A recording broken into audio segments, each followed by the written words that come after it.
ஏ அப்பா அப்பா ஒன்ன போல யாருமே இல்ல, எனக்காருமே இல்ல.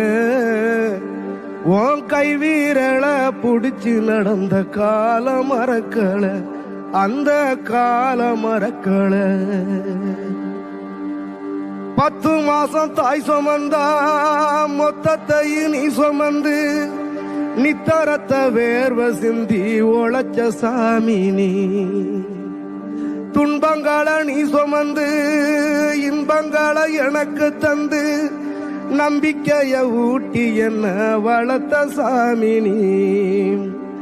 ஆதரவா நீ இருந்த ஆலமரம் போலிருந்த, ஆதரவா நீ இருந்த ஆலமரம் போலிருந்த, தாடி மிச வச்சு வந்த தாயினியப்பா.